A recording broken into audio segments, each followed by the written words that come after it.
Hey, I'm Alexis Booth, and welcome to The Breakout Booth. I was a senior manager at Google, I'm a wife and a mother, and I learned the hard way. If you're not fired up, you're on hold. I believe success is closer than you think. There's a set of skills and habits you can grow to unlock unbelievable outcomes. In this podcast, we'll explore them through real talk and bold conversation because I want to help you break out. Hey, welcome to the Breakout Booth.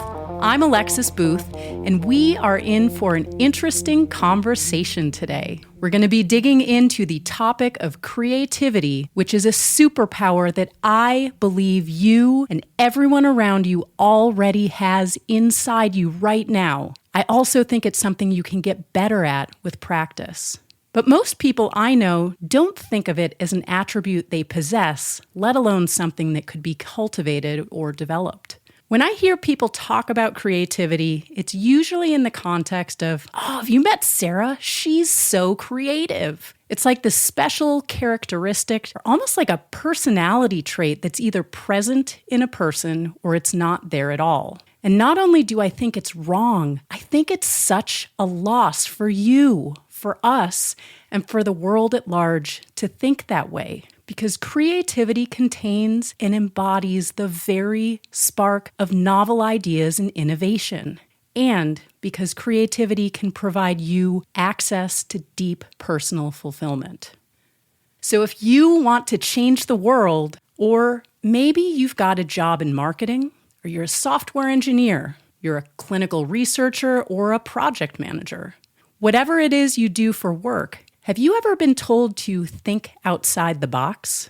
That is literally your manager asking you to get creative. That's right. Even if you don't think about creativity in the context of your job, it's actually an essential element of so many jobs. Not everyone, but a lot of them. So creativity is actually something you're probably already using on the regular, and there are, in fact, proven ways to get better at it. If you still don't believe me that creativity is an important characteristic in the workplace, I'll share a little story from my past that I hope will help you rethink things a bit. When I applied to Google back in 2009, I'd highlighted my album on my resume in the personal interest section, and it ultimately became part of the packet that was reviewed by hiring committees, which is the packet's essentially a pile of all the documents about any candidate. It gets reviewed by leaders and longstanding employees. It's part of the core hiring process there. And because it was a long time ago, when Google was still fairly small, Larry and Sergey were still reviewing every single candidate packet for all the new potential hires as the last step in the process. So Larry Page was actually the very last reviewer of my hiring packet. And he apparently said to the person helping him review all these packets, "Wow, she's super googly." It was a statement that was literally a reaction to the highlight of my creation of this music album. While I can't tell you his exact thoughts at the time, I imagine what he saw in my packet went beyond any technical or business skills that anyone would need to have gotten to that point. But rather, I demonstrated the kind of intangible skills and habits that any startup or fast-moving company is looking for in potential employees. It involves developing original ideas, so taking the mere spark of an idea all the way to a finished product and having an internally driven motivation and bias for action to create something that no one else had asked me to do. So I deposit here as evidence today. Creativity is part of the magic you bring with you in your job and in your life every day, and it's something worth growing. Also, Larry Page thinks I'm super googly, he did at some point in time. It's pretty cool. Now, beyond talking about the practical applications of creativity and, thinking about how beneficial it can be to your job, I also want to highlight an even bigger idea, which is that creativity can give you access to something even greater than adding value in a work context. Creativity lies at the heart of experiencing some of the purest moments of joy and satisfaction that there are to feel in life. There's something so deeply fulfilling in witnessing your brain and your body compose a new idea all by itself, whether it's doodling on the back of an envelope, bringing a painting to life on canvas, screaming at the top of your lungs when you're all alone in your car, and letting pure anger or heavy sadness take the form of words or sounds that never existed before in that particular way. Or maybe it's letting go while you're sitting in front of an instrument, like a piano, a cello, a guitar, and playing the notes you've played tens, if not hundreds of times before, but with a depth of expression and a phrasing that the world has never heard. Or if you're an athlete, whether you practice taekwondo or yoga, or maybe your love is soccer or football, there are moments where a pose, a play, a formation somehow comes to life in a way that transcends any plan or expectation. These are all moments that can become truly spiritual experiences, where you let go of everything and simply let something else take over. All the time you've spent practicing and preparing, it suddenly comes together in an inspired moment of delight and creates an experience that can leave you breathless. But as important as creativity may be in making leaps in your job, launching a new startup, or cultivating a greater sense of personal fulfillment, there's mounting research that we are up against an increasing number of barriers that can stifle or even prevent creative thought altogether. One I struggle with is a constant state of interruption. Creativity inherently requires deep thought. In order to come up with an idea you'd never had before, you need to have a clear mind and have time and space to let random ideas come up, almost as if out of thin air. But if you're being pinged by coworkers nonstop, and you aren't preventing the mental assault that comes from the endless stream of app notifications and texts that your phone is dying to tell you about, you're holding yourself back from letting the creative process take you away on a stream of novel thoughts, and you may be blocking your next big idea from ever taking shape. And as a parent of young kids, I can also attest to the fact that devices are not the only things that can lead to interruption. Sometimes one of the most important things you can do if you're a parent is hire a sitter or take a day off of work so you can have time and space all to yourself and you can get into a flow state and flex your creative muscles. Another bit of research I find especially fascinating. There is a recent study that looked at people who had especially high scores on the smartphone addiction scale, known as SAS. This is a standardized questionnaire that evaluates if you have a phone addiction and the magnitude of it. Anyway, the study compared performance on a creative task between people who had high and low scores on this SAS. And not only did the folks who self-reported signs of device addiction come up with less creative solutions to the task, they did neuroimaging that showed these individuals had less activity in parts of their brains that were lighting up like fireworks in the other participants' heads. It reminds me of something I remember a senior leader talking about like 10 years ago. He'd seen some research that taking a different way into work every day can help develop gray matter in the brain. Now, gray matter is something that is linked to intelligence, and it basically contains the cells that are responsible for sending and receiving signals throughout your nervous system. So he started doing this every day. He would take random roads into work, and he described it as a practice that helped him feel more agile every day at work. One of the things I know I've done recently is I've stopped using maps when I'm driving in my car and traveling through areas that I'm relatively familiar with. Having turn-by-turn directions that are leading me to my destination doesn't only take away from the freeing opportunity of solving a simple but enjoyable problem, thinking about what path I want to take, and having to make real-time decisions, avoiding road closures or driving around backed up traffic. It also puts me right in the middle of an interruptive state, which can rob me from noticing the beauty of the world around me, whether it's the leaves changing in the fall or ice crystals reflecting the sun's rays after a snowstorm. How often are you listening to a song and suddenly you're being told to take a turn, or you're having a conversation and it gets interrupted by one of those? By the way, when I dug into recommendations around how to develop more gray matter in the brain, the primary recommendation was to meditate daily, basically letting your brain have quiet time where random thoughts can flutter by. I see that as a passive approach to letting creativity flourish. I also think there are more active ways to promote it, and those are the things we're going to be talking about today.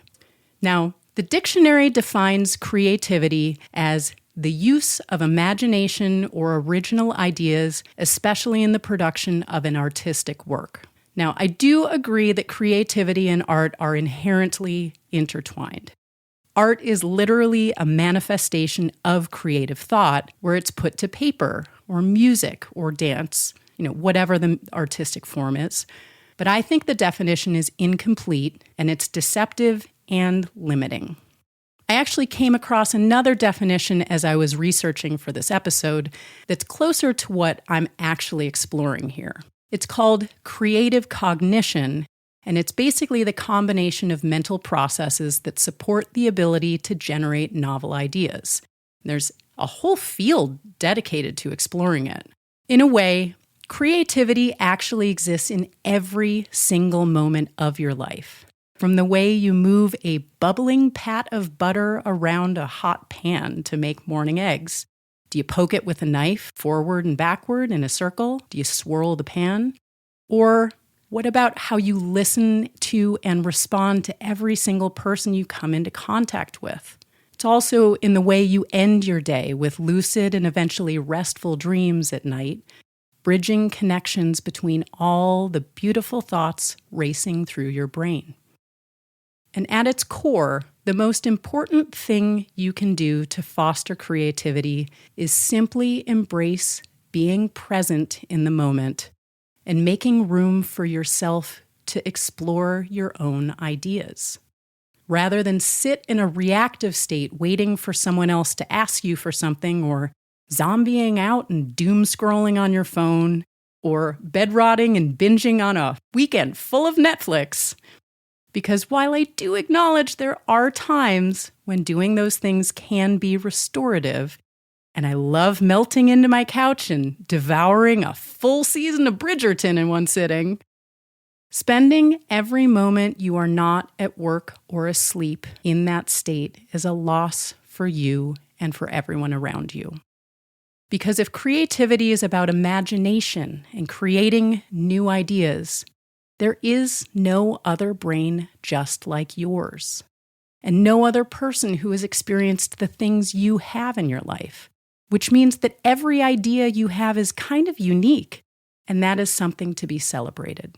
So rather than let yourself get lost in the binary idea that either you are a creative person or you're not, I want to ground today's episode in the idea that you are inherently a creative person simply because you're human. And you have a special, unique brain and set of experiences, and those are the foundational elements of creativity. And to take it just a bit further, not only does creativity already exist inside you, you can cultivate it and tap into it even further, meaning you can expand your ability to imagine different futures, different things or experiences you can create, and you can increase your ability to come up with new and novel ideas and develop them even further. And with that, I welcome you to join me and have a conversation with a very special guest of mine who is not only a friend, he is an expert in creativity. He's been a working artist for over 20 years. And he also happens to be the man behind my mic, as in he's the producer of this podcast. Welcome, Pablo Signori. What's up? Thanks for having me. Yeah, well, thanks for being here. How are you doing today? What'd you have for lunch? I had leftover Coda di Volpe, which is a restaurant here on Southport that I like very much. They make very good pizzas. I thought you were naming a meal. I was like, what is this? No. It's an Italian restaurant, but they make great pizza, and they have the official stamp that comes from the city of Napoli that it signifies you make legit, truly authentic Neapolitan pizza. Ooh, I know Spaccanapoli. Yes, that's one I've gone to. Really good. Yeah, I need to go back there sometime. Yeah. Ooh, I'm jealous now. It's a classic. Those are kind of my two go-tos right there. We've covered pizza. Nice. Now what?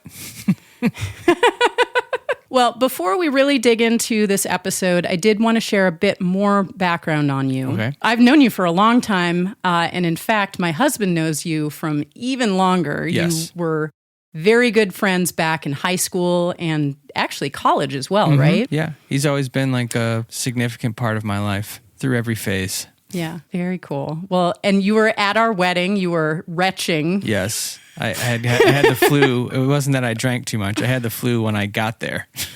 I sadly was not at yours. I had to travel for work. I don't remember what it was. I think there was international travel that was going on. But I did get like 100 pictures from Jeff that weekend. Yes, we had a good time. It looked like a good time. Yeah.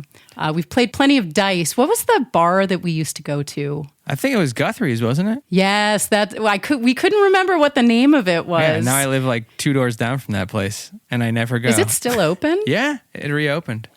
It closed during the pandemic, and then this guy Matt bought it, and now they reopened it. Yeah, cool. Well, anyway, so we actually go pretty far back, and we reconnected last year because I was playing around with this idea, this podcast, although that wasn't why I reached out to you. I was actually reaching out to you because I wanted help on the intro, but it turns out you actually are a podcaster. Mm-hmm. You want to talk about your podcast? Sure. So kind of just a little side thing. I am obsessed with fly fishing. During the pandemic, I realized that within the fly fishing space, there's just so much information coming at you that it's very hard to digest as a new angler. And so I was like, I need to do something about this because I've only been fly fishing for 7 years. So coming into something brand new, like a hobby as an adult, you know how you learn, it's much more dialed. And I realized after I'd done a lot of research that like everything's like Swiss cheese, like there's no chronological order. So my attempt to fix the broken education system in fly fishing was to put out a podcast that is chronological. It's from zero to hero, basically, with an angler that was the captain of the U.S. fly fishing team. So he's my co-host, So cool. Mr. Lance Egan. And yeah, so now we're on season 3, and it's had some very good success within the industry. And it's been cool seeing how it changes people's perspective on fishing because we try and tap into all different types of subjects, not just like technique and species, but also like the philosophical side of things too. So Super cool. it's called The Noob and the Knower. Yeah. So, I mean, I think in the context of the podcast, it was a happy almost accident that I actually wound up coming back to talk to you. What's been really awesome about working with you, and actually the reason that I wanted you on this creative episode, is you've effectively, like, yes, you're my producer of this, but you've actually even like identified yourself as the creative director of it. And I think one of the things that's been so helpful in the context of the podcast is you've actually helped nurture the creative process. And I think a lot of the things that we're going to explore here are going to ultimately tie into a lot of the things you helped me do, which is awesome. In terms of who you are, I mean, do you want to give a background on where you've been? I mean, well, whatever. It's not. But it's all relevant. But it's all relevant. I mean, you've been a working artist for 20 years. Yeah. I guess I'll start off and hand back over to you. But okay. I know one of the big things that you had when you were younger, you had your band Malbec, which I think was a really big. Well, actually, even before that, though. Well, I mean, I don't know. I've always been working in a creative space on some level. I started studying classical guitar when I was 15. Then I went to boarding school for it, where I met your husband, Interlaken. Shout out there. And then I went to music school for college. I was a classical guitar performance major. And then towards the end of that, I realized that I was sort of disenchanted with the classical scene because of their penchant on perfectionism and how it felt uncreative, actually, which is why I sort of didn't like it that much. Not to bash on classical music because I love it and I think that it is very creative, but in that setting, it wasn't. So anyways, I got into songwriting and I moved to Los Angeles after I graduated. And I started doing some solo work, like solo sort of album. My first EP, I had the fortune of coming across some people that were already sort of set up there that I had gone to boarding school with. And so I did it at Graham Nash's house from Crosby, Stills, Nash & Young. He has a studio in his backyard. Yeah, it was kind of nuts. He would come in from time to time. That's so cool. Yeah. And then from there, I put a band together. And by 2007, I think it was, we got signed. We got a publishing deal. And the interesting thing about it was that we each got signed as individual writers, which is just kind of how they do publishing. So what that ended up allowing for was that once the band broke up, we were together for 7 years. And then once we broke up, I was still able to continue being a signed artist and writer just because that was the contract. Also because I was putting out work that they liked, but it was pretty cool. So I went on to do a solo thing. My focus was mainly like commercial music and music for TV and film. So I had a lot of placements, such as Grey's Anatomy. And then, I wrote a Billboard top, I can't remember what the title it was, some top 5 Billboard stat, with Alan Stone, one of his songs called Unaware. Yeah, then I started really focusing on the commercial music. So I've done a bunch of different commercials. If it's holiday time and you're watching TV, you see a Reese's commercial come on with Will Arnett's voice, there's a good chance that I made that thing. And then I've been scoring films also. So through that whole trajectory, I sort of, in a weird way, through another podcast that I produced, got involved with some biotech people. And now I'm the creative director for a new startup that basically focuses on building life science research facilities 2.0, though. We're trying to make them very different from the traditional model. But that's all I can say without an NDA. So that's where we're at. Now we're up to speed. I try to do it as fast as possible because it is kind of a... you also did a movie recently. Yes, I did. I've done a few short films. And I also starred in a commercial that was really bad. It was really, really bad. That was a long time ago. But I've been scoring movies. That's kind of been like one of the joys I've gotten into recently is working on scoring short films. And then I wrote, directed, and starred in my own short film. And the cool thing is your husband was a gracious contributor to the film. So it comes full circle. And we shot last January in Argentina at about 14,000 feet. It's like an epic journey of an individual who suffers burnout, actually, and could use your podcast. Well, nice lead in coming back to today's conversations. I mean, this is a podcast. It's all about hidden and misunderstood skills and habits.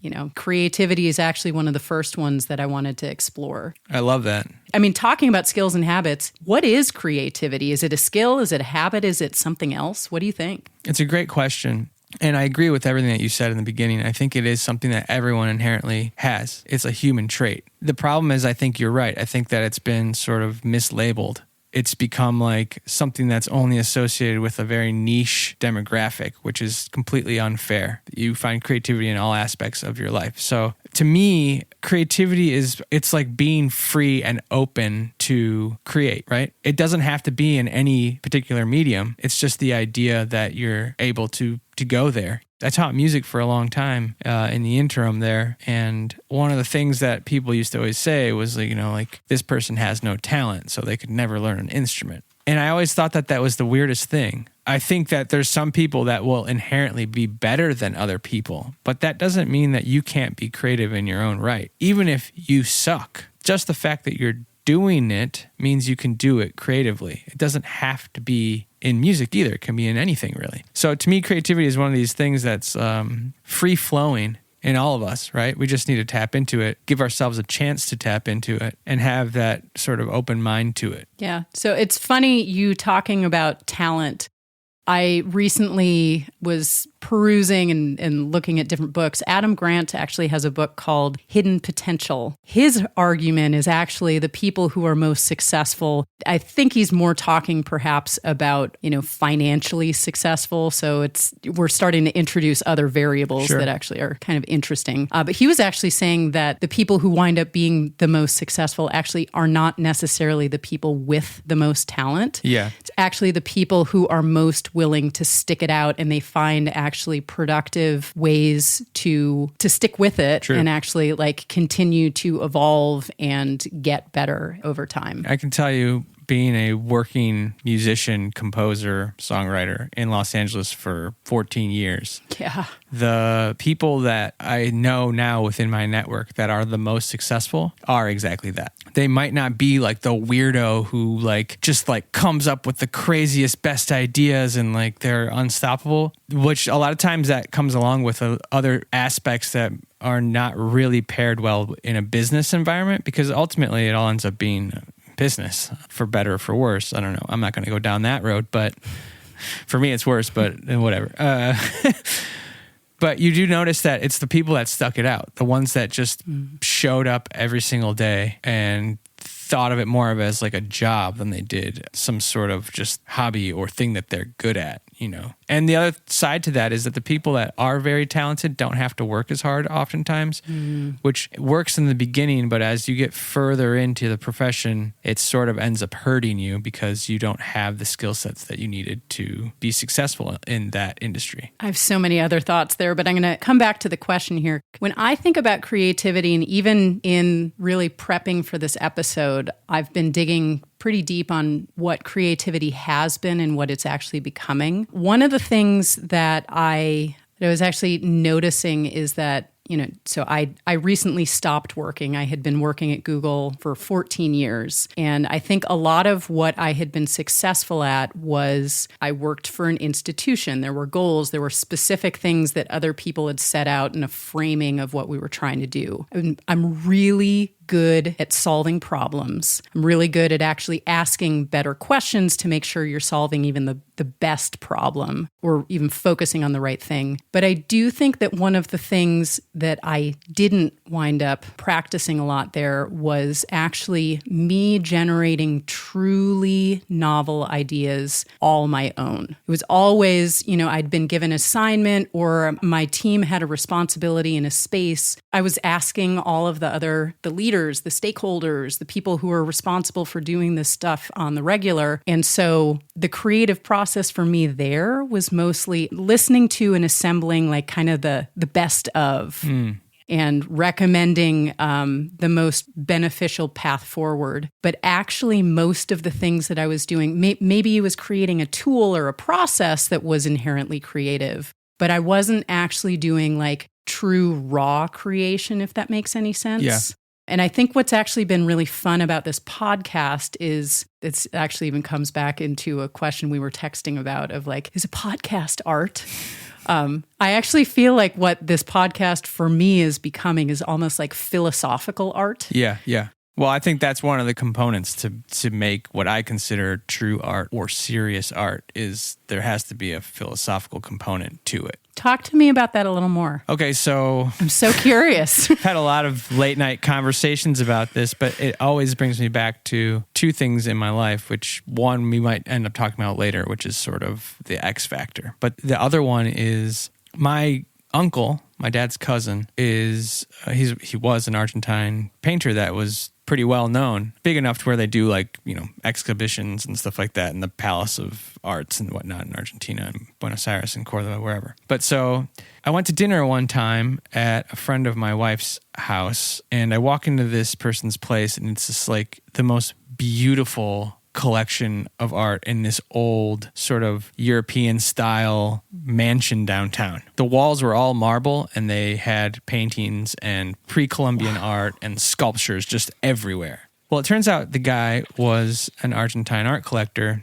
of which I owned a bunch of his prints. Once he told me his name, I was like, this is just so weird and serendipitous because I actually have the prints that you've made of some Argentine artists. So we ended up kind of going into the kitchen while my wife hung out with all her friends that she was reconnecting with. I went into the kitchen with him. His name's Giacomo. And we just started talking about art and what makes art and what is creativity and talent and all these things that we're sort of discussing right now. Now, this man is like one of these stoic, old school art people that like have a certain vision for what art is. So there's a lot of famous work that he wouldn't consider art. And the word that he used was serious art. I'm putting that in air quotes for the people listening that can't see me. You know, the word I use is true art. But his whole point was serious art is something that comes from within you. And we started talking about it because I had told him that I was composing music for commercials. And he's like, that's not art. And I was like, how is that not art? He started naming all these people. Like, he's like, do you think John Lennon would do that? And he kept on being like, you know, an artist makes art because they have to, because it comes out of them, not because it's commissioned and it's like they're doing it for the money. Which I kind of laughed at because Rembrandt had a bunch of ghost painters and Bach was writing all of his music for the king. So I kind of thought that was silly, but it did bring me down a couple notches because I had a lot of respect for this guy and he had really good points. The man was very intelligent. So I wasn't about to get in a fight with like a 90-year-old man over art, but it did get a little spicy in there for a second. But what I sort of walked away from with that conversation was a huge opportunity for me to sort of rethink and recalibrate what my take on art was for myself and my work. So I've removed his idea of serious art and I've turned it into what I call true art. And I don't think that necessarily has to fall into any medium. I think it just requires a few components. And this is a work in progress. So like maybe my definition will change. As I don't even think it's a definition. I think it's just key components to what make art. So one, I think, is philosophy. I think it has to be philosophical on some level. Even if you're like making fun of something, like The Onion, to me, that's art, you know? Yeah, sure. The next is process. There has to be a process to it. Maybe your process is like, you know, you're like Basquiat and you just take ketchup and you just splat it on a page and you make something of it. Whatever your process is, that's something, right? It's calculated and it could be short, it could be long, you know, there's no metric there, but I think there has to be that component to it. And the last one, and one of the more important ones, it has to make you and at least someone else feel something. So if it's just something that you do and no one feels anything towards it, then I feel like it's very hard to qualify it. Because that's really the objective of art, is to get some sort of reaction, good, bad, sad, whatever. And if you take it out of the artistic sort of side of an industry, you know, like I used to talk about my old man, he's an oncologist. And I used to always think of him as like an artist, like what he does, like he cures people's cancer. You know, he has a philosophy behind it. He has a very clear process. And at the end of the day, people feel something from his work, right? So I think it qualifies for my perspective, right? Yeah. And then where talent fits into there is sort of arbitrary. I think that it's a great component and it oftentimes creates exceptional art, but not all art has to be exceptional, right? That's the thing. That's the mistake that I think I see a lot of people making. It's like you talk to people that are trying to get into music or something, like they want to be a songwriter and they expect their first song to be their hit album. And it's like, no, that's not how this works. It's not the way it works. You have to take time and do it. Well, it's even is a hit album. Does that mean that it's actually good art? Exactly. At all either. You know, that's where it gets tricky, but. Well, and that's actually one of the things I think that I have struggled with in pursuing art at any point in my life. Also this podcast itself, which is the idea of like internal versus external validation or purpose. You know, are you doing it for yourself? Like, or is success or, you know, deciding it's good, is that something you're deciding on your own? Or are you actually looking for external validation? And I'll tell you, having been in the corporate world for, you know, over 20 years, like literally it is external validation. Someone else is paying you to do it. Yeah. If you're trying to go up the career ladder, you literally have to have other people vouching for you, saying that you've met the criteria. Yes, you are a person that we believe in. Also, any of the kind of like leadership growth kind of things, like you get literally handpicked to be part of them. So I think also when I was younger, part of the reason I even pursued music in the first place was like people told me I was good. Right. And, I got different awards and other things that like kept me going on it. But I also struggled because actually for me in music, it was, I'd do something for a while and then I'd hit this point where I just had it and I'd like stop. And then I'd come back 6 months, a couple of years later or whatever. One of the interesting things about it too was that not only would I come back feeling refreshed and like, no, I'm doing this for me, like I want to do it. I think at almost perhaps every single one of these, I suddenly had some skill or talent or something that had like developed in the time, even while I wasn't actively practicing it, which is really weird. Yeah. I think for music and I think for art in general, I had this sort of back and forth. And it's like when we are living in a society, again, like when money changing hands is such an important part of what we need to do to pay bills and to do stuff, it's hard to turn off that external validation need. Mm-hmm. It's like drilled into us, and being able to come back and actually say, no, I'm going to do this for my own reasons. And even if people are giving me like weird looks and stuff, I'm like, I don't care what you think. Like I'm doing this for me. And I don't, for me, for the podcast right now, I don't even know what I think. And I'm so curious, like there's so many things you've already put out here that are fascinating to me. And like, this is such a great excuse for a conversation we wouldn't have had otherwise. It's true. It's definitely true. That's what's cool about podcasting also. It has that aspect to it. You talked about the X factor before. Can you talk about that a little bit more in detail? Yes. I've brought it up on my podcast, which is kind of funny also because it's something that I've spent a lot of time thinking about because a large part of my life was spent making what I'm calling art and trying to get paid for it. And so that forces you to think of, well, why did this one work and that one didn't? And what's the difference between me and them in certain situations, right? So I started thinking a lot about the X factor, which I used that phrase sort of before the show came out. So forgive me for it. I don't have another real name for it. There's a colleague of mine that calls it Eureka metrics.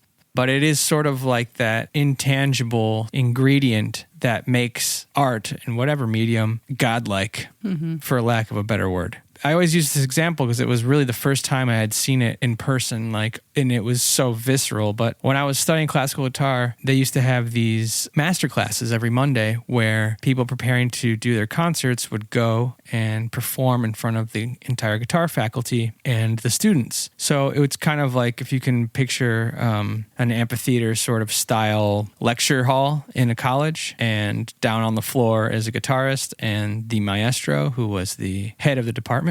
And then everyone else sits in the seats and they listen. So on this particular day, when I was there, this classical guitarist who was deemed the best in the world was also there doing an honorary PhD, Denis Azabajic. He's this Croatian guy who's incredible. He had just won the Guitar Foundation of America competition, which is the most prestigious competition in the U.S. for classical guitarists. And so he was doing his thing. What was interesting about the school that I went to was that because it was it was like third best music school in the country, but the guitar department wasn't that robust in a way. So in order to bolster the numbers, they would just sort of let a lot of people in that shouldn't have been in there. So it was kind of a mixed bag. You had like the best guy in the entire world and then somebody that probably shouldn't have been studying that. So Dennis gets up to play. He's playing the Bach Chaconne. It's like a 17-minute piece, and it's very tricky. It's technically very difficult, but it also requires a lot of like mental prowess because there's like these certain parts that almost tend to want to loop themselves, but there'll be one or two different notes that change that lead you down a different path. And if you don't hit them, you can get lost basically in the piece. So it's just notoriously difficult. The guy gets up there, he discusses his piece, and he starts to play.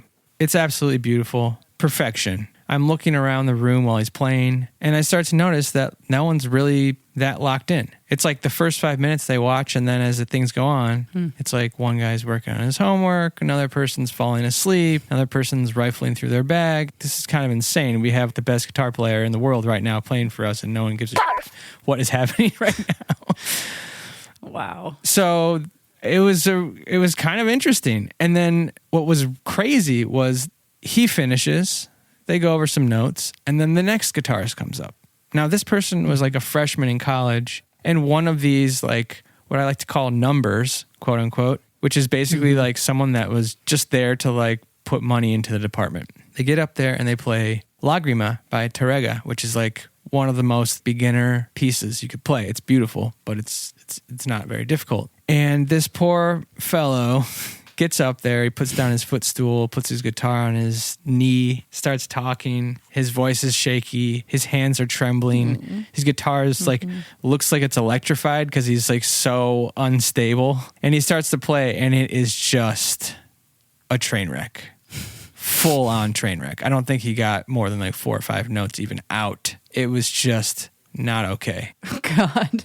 I felt horrible.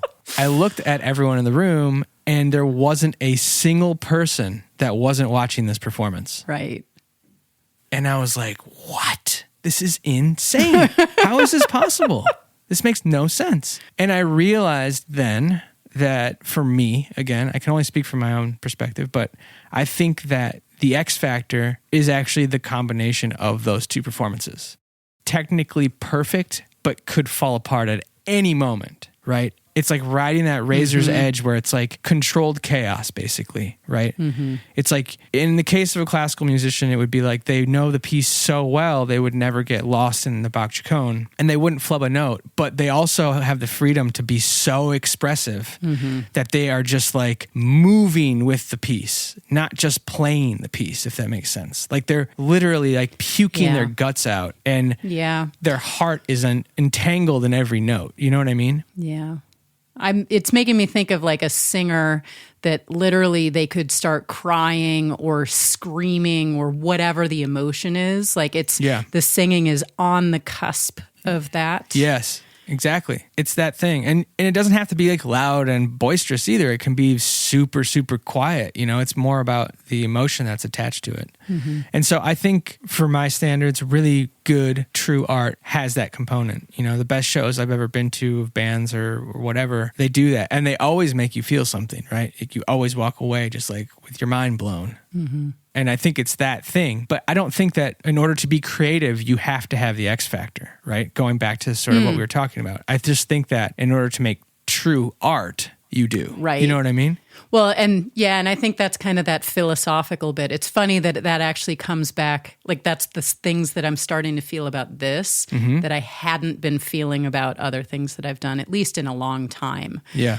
But I was known as someone who was inherently creative. I was, in fact, hired, you know, that whole Larry story was about, that's cool that she did this thing. Like that means that she can be creative in an applied way. And that those are the types of things that you need to do for like problem solving of business problems. Yeah. And I think that's true. You know, I think that's why it's funny that a lot of people like don't consider themselves creative. You know, like I can't play music. I can't draw, you know. It's always like about how bad they are, but meanwhile they're like, you know, crazy mathematicians or, you know, they are like shipping and receiving strategists that are just, you know what I mean? Or whatever your discipline is, or you can make the most perfect coffee you've ever drank, you know? It's kind of unfair that it gets pigeonholed to just like the arts, you know? I've always said that. Yeah. So I want to come back to, you know, I talked in the opening part of the episode that creativity is something that you can grow, you can nurture it. Can you talk to me about, you know, if someone said, Pablo, I want to get more creative or I want to pursue this project, like what would you recommend that they do? So the biggest part to it, I think, well, there's two of them. One is just allowing yourself to be free in a non-judgmental environment. And that's mainly for yourself, because when you allow this sort of creative vulnerability, it feels very unsafe at first. And this happens to me even. I've been a creative my whole life, basically, but like not in all aspects of my work, but certain ones that are new, you know, like as of the last 3 years now, I'm taking on more of like a creative director role where I'm doing a lot more things in brand identity and strategic creative decisioning and stuff like that. So for me, I also have that thing where it's like, I have to allow myself a space to think just through the creative idea and not how anyone's going to react to it. Because as soon as you start thinking about that external validation bit. Yes, right? Exactly. That's poison. It's really poison to the creative space. And I think that it's important to have people there sort of checking your work or experiencing your work, because that's that's part of what makes it art for me, I think, is like someone else has seen it, right? It made someone feel something, like I had said. But I think it's also a later stage of the process. So in the beginning, you don't have to share it with anyone. You can just keep it for yourself, but allow yourself an untethered, vulnerable creative space to just create whatever the creative thing is, right? And the other thing is to do it as much as you can. In fly fishing, we say, you can read all the books in the world, but unless you spend time on the water, you're never going to be a good angler. And the same applies to a creative person. You can read books about creativity, you can listen to podcasts about creativity, but unless you're actually sitting down and doing the work, it's not going to happen. And there's another story I'll tell you that sort of works perfectly with this concept, but I think it was Bruce Springsteen that said, I don't know the exact way he said it, but just to paraphrase, he basically said that he sits down every day to write a song, and he's doing it not to write like his best song, but he has to be sitting at his desk writing a song so that his best song comes out of him. And he writes a bunch of bad songs to get to that one great song. And that's Bruce Springsteen, right? Well, by the way, also another person who I think of for that same thing is Prince. Yeah. And when he died, his vault had like so many finished videos and finished songs, and that's only like the whole thing that I remember hearing about him was he wrote a song every single day, especially in the 80s. That was like his most prolific period. So Prince has something like 41 top 1 hits. Yeah. And like that's a really high number of them compared to most artists, but he probably created 10 times that number of songs, if not more. Yes. Over the course of his life. And again, we come back to the question also is a number 1 hit actually a sign of good art? Right. That's a totally separate question, which I'm going to just park. That's a different podcast. That is a totally different, but I think if you even have a 5% hit rate of the things you produce being good, like that's insane. Yeah, I agree. So, I mean, it shouldn't be about the end goal anyways. Like the process is so important. Like that's really what you're trying to do. You're trying to be creative. The end result is just the product that comes out of it, and hopefully it's good. But if it doesn't, all that's sort of arbitrary. You know what I mean? Especially in the beginning, you're just trying to output as much as you can. Yeah. I'll say, and I am not a prolific songwriter. I have created an album and I still do write songs from time to time. I'm actually trying to get into it again right now. But my thought around why I need to produce more is that I'll get really fixated on some idea I'm working, thinking like, this is the coolest thing ever. And like, it's just not happening. And I need to be able to close it out enough so I can actually like shelve it and see what else is going to come up. Yeah. Because oftentimes they'll like stick around long enough and be like so insidious of like, I just need to freaking finish this thought. I mean, that's the hardest part. Yeah. The first 40% is like glorious and you're like, oh, this feels so good, and I'm like in love with this whole process. And then once you've written enough to where it's like, okay, there's something there, right? Then the back 60 is brutal. Yeah, I totally have one of those right now. Yeah, I got into recently. I'm doing a songwriters group with a bunch of moms, which is super cool. Nice. And like we're getting weekly prompts, and you're supposed to submit them. I'm still stuck on the one from last week that I wrote. I love the lyrics that I wrote, but it's just not working with the rest of it. And but I can't, like, I have found myself, I'm unable to like move on to the next. I'm like so stuck on it, which is anyway.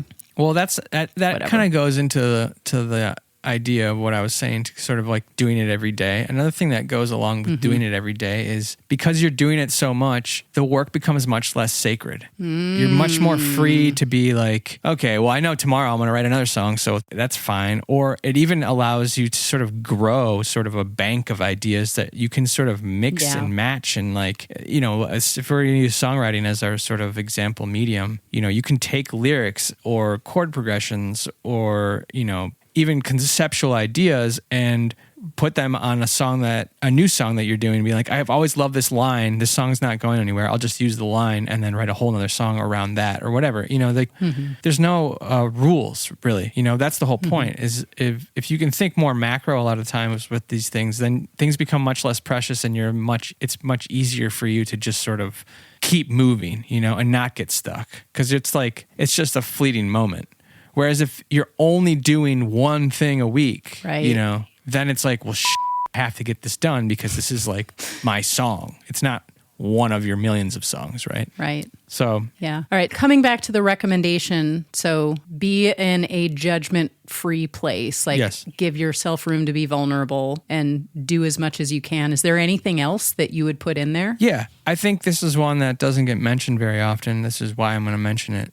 I think try and get inspired from other things out there, but not in the same lane. Mm-hmm. So if you're songwriting, don't listen to, yes, listen to records if you want to, of course. But I tend to try not to do that when I'm working, which is kind of weird. But I'm a bit of a chameleon. I am Right. a commercial composer. So it's if I listen to too much of one thing, I end up sounding like it. So what I end up doing is going to different art forms, books, movies, blogs, website design, just other things to sort of inspire me. You know, if you're songwriting, one thing that I love to do that is a great example of this is go to YouTube and type in, random city, Budapest drone footage and put that on your screen and write to it. And all of a sudden you're writing like your own music video without even realizing. And that's a creative way to approach creativity, right? So you can do that in any sort of discipline. It doesn't have to be just songwriting. You know, you can try and solve your business problem by going to some website or some creative space and seeing how they did something and think of it abstractly and see if you can apply that solution to your problem. You'd be surprised how many ideas it kicks out and stuff that you wouldn't normally think of, right? Yeah. What you're describing to me sounds like be curious about other things. And Yes. I do have plans to make another episode that explores very deeply curiosity as its own thing. That's great. That I do think that is extremely tied in. Part of what I was thinking about is, if the creation of new things is like a wood pellet. I'm thinking about like a wood pellet fire. I feel like the pellets themselves are actually curiosity. Things that you're curious about, new ideas. And the only way to get more new ideas is to be open and curious about the things you don't know about just yet. Yes.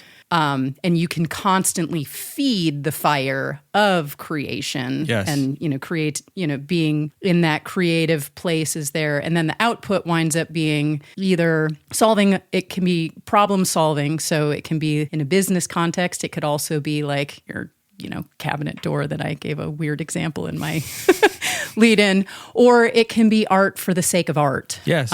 Which, those are two related but very different ways of turning the thoughts into something more than just the thoughts. Yeah, I think harping back to the sort of your intro, you were talking about two different people can output something different, right? There was a moment where you mentioned something along those lines. And I see that with creativity all the time. You can give an assignment or a brief to two different people. The results will be wildly different. And that's because a huge part of creativity, which goes along with sort of this curiosity thing, is experience. You're a filter for whatever you experience. So you experience something, you process it, and then you put that into your work, right? So I think experiencing things is also really important, which is a really funny thing because this is like a side note, but as songwriters and producers get older, they become more sedentary and they have less experience than they did in their 20s. So it becomes much harder to write like your opus as you get older because you're just not in the wheelhouse as much because you've kind of settled, So it's important. I always tell people, drive in the car or get out of your space. Try and find new places to still be thinking about creativity. There's a book I read, though. Congratulations, Pablo. You can read. But it's all about the creative mind. And from a scientific point of view, and one of the biggest takeaways from the book that I found very interesting because it totally was true in my own experience was that the creative mind solves problems when it's not actually thinking about them. It's a subconscious mind that is actually solving the problem, which is why a lot of times I would get ideas for songs or melodies for compositions when I was in the shower or I'm driving. Yep. Driving has become like my favorite way to write. Like you can ask my wife, she wants to punch me because I'm constantly tapping voice memos on my Apple Watch and singing into the thing, whether it's a beat, a bass line, or a melody. But it's funny how just like a long drive will just, your conscious mind is concentrated on steering the vehicle and keeping you alive, and your subconscious mind just drifts to some other place. There's a million ways to do things like that. So that would be another thing that is good experience. Yeah. Speaking of books, 20 years ago now, I remember trying to do The Artist's Way. Oh, yeah. Julia Cameron, very, very, very popular book in creative circles. I will also admit I never finished it. I don't think I know anyone who has. Well, so actually I love there are 2 weekly practices that it's literally like part of the process. One of them is that you're supposed to do morning pages. So you have to write 3 pages a day and just put your pen to paper or pencil, whatever. And it's like, even if you don't have anything to say, what you're supposed to write is, I don't have anything to say. I still don't have anything to say. And eventually you'll actually start getting out of your way. I think that was one of those things. I remember when I started doing it, I did do those things. Yes. Like, I don't have anything to say. And there's times when I actually need to journal, whether it's I'm protecting my thoughts or I don't want like the really ugly stuff to get out. Yeah. I'll even use that still. That goes along with that concept I told you about last week about reaching in the well.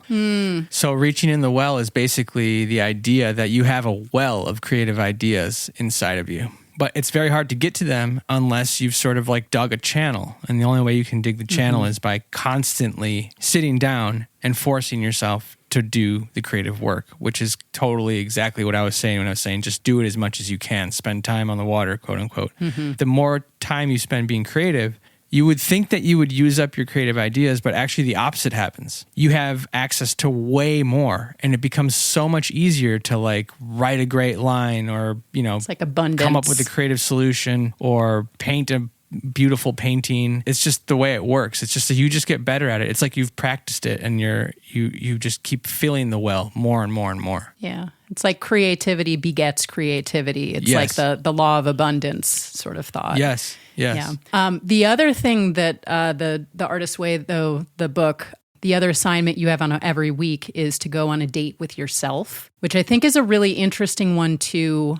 I remember when I started doing it, I felt so awkward. And I was recently talking to one of my friends, so, mid 40s, who I was like, oh, you want to go ice skating? Like, just go ice skating. You don't. And they were saying, oh, no, I'll bring my daughter. And I was like, that's literally not the purpose. Like, if this is for you, it's for you. And as soon as your daughter's there, it's about her. Right. I think there's a lot of people who actually this makes very uncomfortable. The idea of going and eating a meal by yourself simply for the sake of doing it yourself. But I also think that part of what it is it's tapping into my own actual thoughts. It's the practice of the more often that you are just with yourself, you get more comfortable being with yourself. And that's the only place where you can truly unlock and like unleash your own ideas as opposed to reacting to something that someone else says and like, oh, now I have an idea. No, I think that's true. And it's funny that you're mentioning this sort of solo hangout.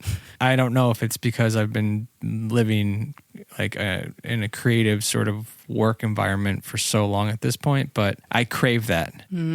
Every year on my birthday, I do a solo camping trip. And then intermittently, whenever I can, I escape to, like fly fishing has given me an excuse. It's basically just a way to do exactly what you're saying. It gives me a purpose to do it, right? But it's way less about actually like the fishing aspect. It's more about being alone in nature. I do it with other people also, but like, and I always feel bad saying this, and I guess I shouldn't, but I enjoy being on a river by myself as much as I do with other people, if that makes sense. And it's for that exact reason.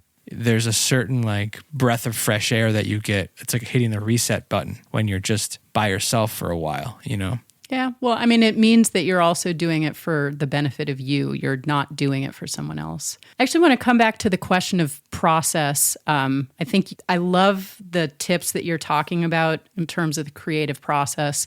When I was thinking about this, I was actually thinking about the work application of the creative process and, having come from Google where there's, 10x thinking, that's kind of a whole concept. There is actually a process that like we use, I'm not part of Google anymore, am I? So they use, once upon a time, I used while I worked there. Anyway, but it's kind of, there's a couple steps in it. The first one is to really get clear on what it is that you're actually doing.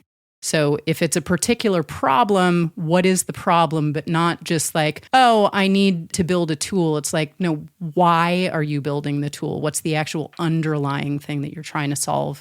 And we were talking about this a little bit too, of if you're trying to actually do something creative, you're much better off shooting for like a vibe or a vision than you are a particular thing, because the more specific that you get in terms of your goal, the more you're actually going to prevent yourself from being able to actually have wildly creative thoughts that sometimes can often wind up being the best ideas that you would get. So that's step one. Step two is actually scheduling time for this. And I would actually say in general, you're much better off having time split over multiple days, or even potentially having breaks between them so that you can like sleep on ideas and let things develop. It's a huge part of my process, by the way. Yeah, because I think one of the things I having come from this world, like I was constantly having just this sense of massive urgency, need to do it yesterday. That can also be super, super problematic around.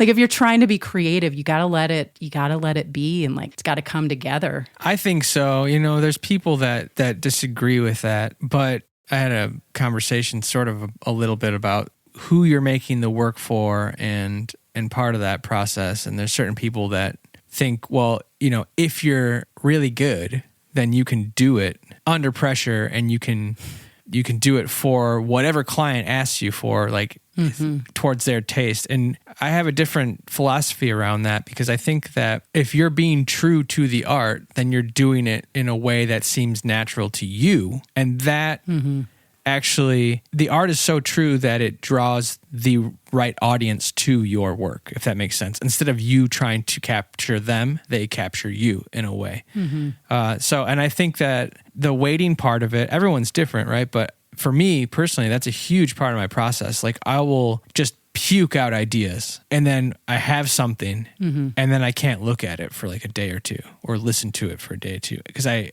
need that perspective. Then I come back and I'm like, a whole new wave of ideas comes through, right? You don't always have the luxury. Right. Commercial composing is like really quick turnaround. You have like 24 hours to do it, Well, and if you have a product launch or you're in a competitive situation, especially, this is where a lot of these things start coming into play. Like there are deadlines. Like I understand there are deadlines.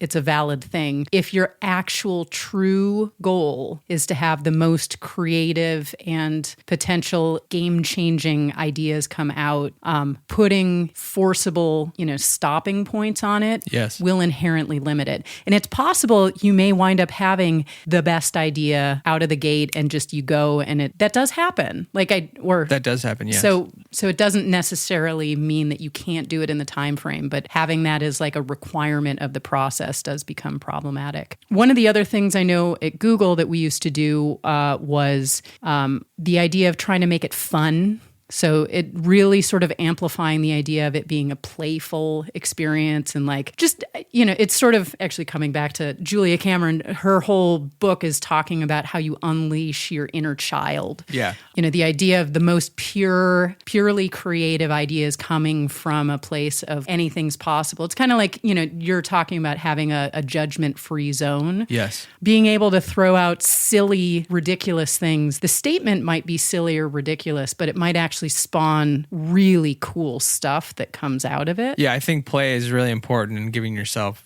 time for that.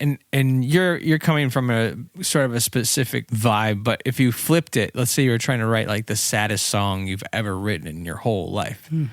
I can almost guarantee you the first line you write, you will think is cheesy and dumb because it's very hard to make something like that feel real. But if you allow yourself time to play, you'll live in that space. You'll start to become that. You will physically become sad. And then that's where the magic happens. But it's never going to happen if you're not allowing yourself that sort of vulnerable play space. Well, and I think another thing about the timing of all of it, if you are in a bad mood for whatever reason, or there's like really challenging things happening in your life this week or whatever, being able to actually revisit all this stuff next week once like, okay, things are calmer, I actually am in a much better space. Like that's another reason where having more time and space to be able to do this is helpful. So in sort of this innovation process, I'd call that step 2, scheduling time to play.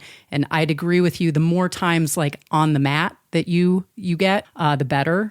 The third step in the process, again, thinking about this from more of that problem-solving innovation process, is to get out as many idea concepts as you can. You actually described this in what you were just saying there. One of the exercises, if you actually do like an innovation workshop, is everyone gets a bunch of Post-it notes. I actually am holding up some Post-it notes here. Post-its. They're hot pink. I also have yellow, and I do have blue here too. Hey! Nice. Depends on the idea category. Ooh, well, or if you have a big group of for an innovation workshop, you'd actually be throwing like 50 people together in a room where it's literally you're having a brainstorming session and everyone is supposed to put up at least 10 Post-its or, whatever. But the more the better. The idea is just get those ideas flowing. And literally the purpose of that day is to throw all of this stuff up on the wall. You may wind up doing the start of a funneling process where you start saying yes to this, no to this, or categorizing what the different responses are. That may or may not be part of that day, but the most core step is literally to get as many possible ideas that you have out. Step 4 is actually honing down, having that list to come from and picking one of them to move forward with. And you start making moves. The goal with this, there's the idea of fail fast. The best thing that you can do is if you have a crappy idea is to realize it's a crappy idea as quickly as you possibly can. So then you're like, okay, throw it out. Move on to the next one. What's the next one from the list that we're going to go pick up? But basically you start making those moves. And then while you're in that, you're reevaluating what's going on, and are you going to rejigger it? Maybe the idea is good, but actually the way that you've gone after it is not working out. Play around, try it again. Like, if you're writing a song, okay, well, let's keep the chord progression, but let's change the lyrics. Or sure. Actually, all of it's good, but I don't like where the melody is going with this. Sometimes also that fail fast idea, maybe just, we're going to cut our losses. Let's try something else that's different, but also from a place of not judging yourself over that. It's fine to fail. In fact, again, celebrate failure is even a thing that I'm not there anymore. You're not they try to do. You should try to do. Let's talk about you, listener, right? I should say, I think failure is such a crappy word for this sort of application, just because to me, actually can't really get to the good stuff unless you get the bad stuff out of the way. So for me, it's just like a pipeline to magic sauce, right? And so you got to sort of clear the pipeline so that the magic can come out, Yeah. What we're calling the failures are actually very important parts of the process, right? It's like the rocks before the gold, I love those failures. I hate them going through them, but I know how important they are. So I force myself to just make it. And then I'm like, okay, I've gone far enough with this. It's never going to happen. Bye. And then you keep going. I love the call out on this, by the way. There is a question that I recall having asked all sorts of people that I interviewed when I was working at Google that focused on talk about a failure. And I remember I actually got it in an interview for a follow-on job. And I was like, I hate this question. I haven't failed. There's a lot of things. I mean, arguably, yes, you could say but thinking about the things that you've done in your past that you failed at actually inherently promotes this idea of having regrets and that like you did bad. Yeah, exactly. And at the point that I had this one interview, I was already at least 10 years into my job there and was like, I had shifted my thinking so much because of this whole concept of failing fast and postmortems and like actually like looking at the things that were happening and basically blameless postmortems. It's no one's particular fault. It was actually the process itself that had issues with it, and there were people involved in this, but like I'm not blaming you for this outcome that we had. Anyway, I'm with you as to the idea of like, I'll still call it fail fast, but it's not like you failed. I was just trying to clarify. Oh no, I love the clarification. Because the failure is like so part of it, you know, it's like so important. I would actually argue, again, I think I was saying celebrate when that happens because you made a decision and you're actually moving in another direction, and that's great that you're making. I talk a lot about making moves. You're just continue to make more moves. Yeah. Anyway, the last step in this is to call it done, which is, in my opinion, one of the biggest things that actually doesn't happen in this process. There's a lot of times you actually finish it and either you leave it in a somewhat incomplete state or you never tell people that you did it. Or, you know, if it's a song, like, great, I finished the song. Well, did you ever go to an open mic night with it or actually get up on a stage at some show and play it? Or have you recorded it and actually like put it on an album or at least somewhere, you know, on SoundCloud or whatever? I suppose there are also probably artists out there who would start yelling at me and being like, that doesn't mean... But I do think that there is something you described it in your form of true art. Yeah. Someone has seen it exactly. or heard it or experienced it. I think that that's an important part of it. And it's more about making someone feel something. Whether that's good or bad doesn't matter. It's the fact that they feel something. A lot of important art, people either hate it or love it. I know we're probably running low on time here, so we probably should start thinking about closing it up. I do have one other question I want to ask you before we go there. Sure. One of the ideas I've been playing around with is this idea of power moves. So the concept of a power move is it's something that you did in your past that wound up leading to either some form of a growth spurt or it otherwise changed your trajectory. And it needs to be in your past because what you're doing every day, like hopefully you're making moves and trying different things and whatever, but you don't know what's going to stick until enough time has passed that you can actually look back and reflect upon, oh my gosh, I didn't even expect that thing to be anything. I didn't even know I was doing a thing, and look at what that wound up being. Like that could be an example. What would you think of as some of your power moves in the concept of creativity? One thing comes glaringly to mind that has been significant across many mediums of creative art that I work in. And that's learning the tools that are available out there. I mean, actually, it's kind of funny. In high school, I was like, I'll never play an electrified instrument. I was like, that's stupid. I only want to play acoustic instruments. And I hated computers. Like, I was just like, these things are so dumb. Like, they don't have the human touch. But now I'm obviously very different from that. I love computers and I use them all the time. And the biggest thing that I hadn't really realized is just that I ended up in my early 20s spending a lot of time trying to learn recording software, and it was Pro Tools, and then I ended up switching to a different one, Ableton, but it was at a time when I knew Pro Tools so well.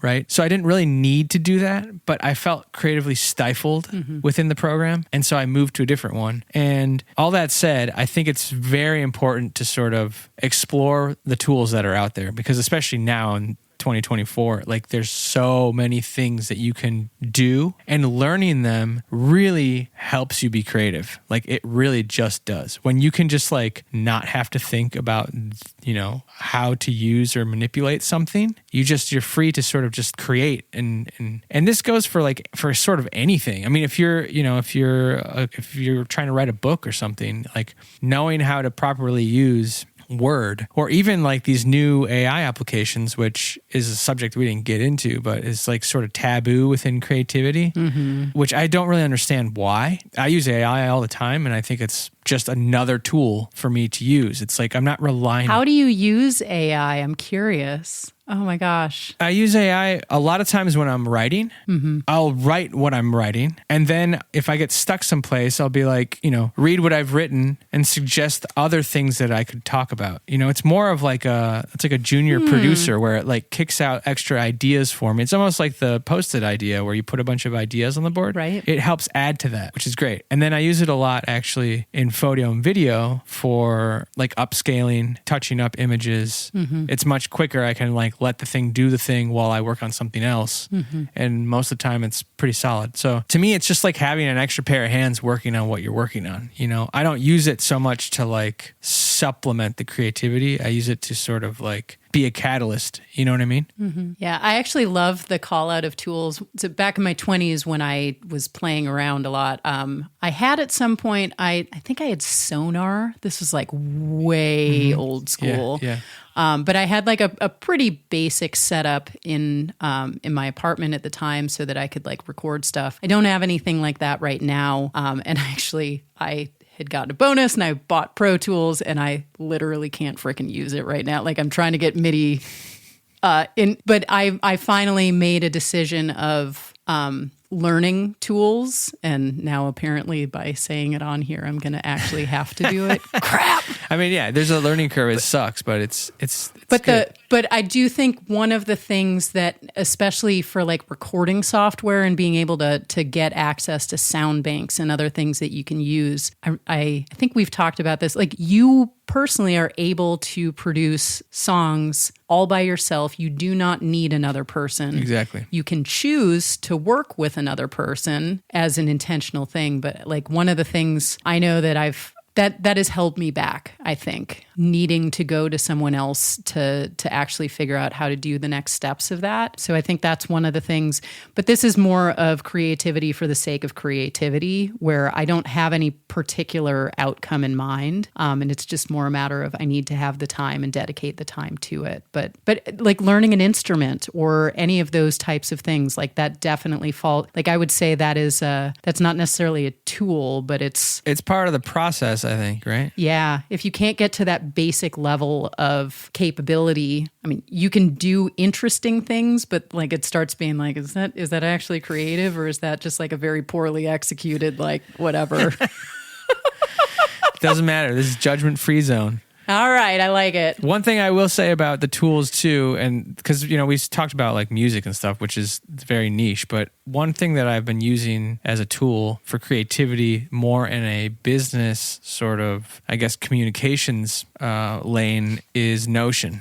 I'm obsessed with Notion, and it's been very powerful for me, helping me get my creative ideas out in a place that feels creative, right? It's like I go into like a Google spreadsheet or I go into a Google Doc or a Microsoft Doc, and it just feels so flat. It doesn't have that sort of like lively creative feeling that I want. And then when I open Notion, I feel like the sky's the limit. I can organize my things in a million different ways, and I can put cover pictures on things, and I can put emojis where I want them, and I can make databases, and like it feels so open and free to me that it's helped me creatively just from like a productivity standpoint as well. So it doesn't have to be tools that are like only within the creative space. It can be other things as well. That's my point. Yeah, I love that. All right. Well, I don't want this conversation to end, but unfortunately the clock is telling me we probably should. So Okay. Anyway, I want to just say thank you so much for your time here today. Of course.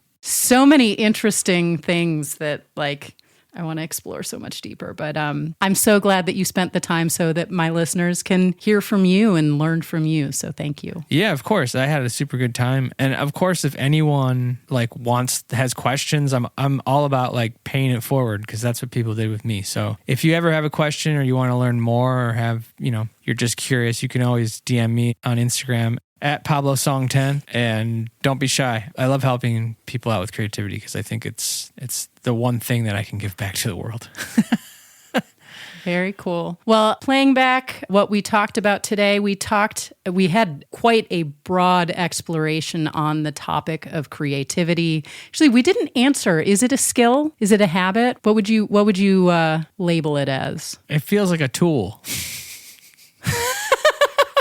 Here's what I will call it. I think it is eventually a habit, but I think it starts as a commitment to fostering and letting creativity pop up in your life. And the more and more you can practice and repeat that, you can turn it into a habit. I also agree that there are skills that support the ability to do it. But I think creativity itself, I'm going to put it in the habit. Yeah, I think you're right. Category. I think it is a habit. And we established that in the beginning because the main thing about it is to decouple the art aspect from the creativity aspect. Because that's the mistake everyone always makes. They just assume that it's art, and let's just separate those things once and for all, right? All right. So creativity is a commitment that can become a habit. That's the official word here today. That's right. You heard it here first. Yes, you did. So anyway, we had a really broad discussion around creativity, and we in particular dug into some steps you can take if you want to nurture and foster more creativity in your life. So hope this was helpful for you. Again, my name is Alexis Booth. This is the Breakout Booth. If you have enjoyed what you've heard here, please subscribe to the podcast, or you can sign up for my newsletter over at breakoutbooth.com. Thank you again to Pablo Signori for being here as our resident expert on creativity. Heck yeah. Let's go. And if you want to be in touch with him, at PabloSong10 on Insta, you can catch him there. With that, I hope you have an awesome day. Thanks. Likewise. Take care, y'all. Woohoo! Bye.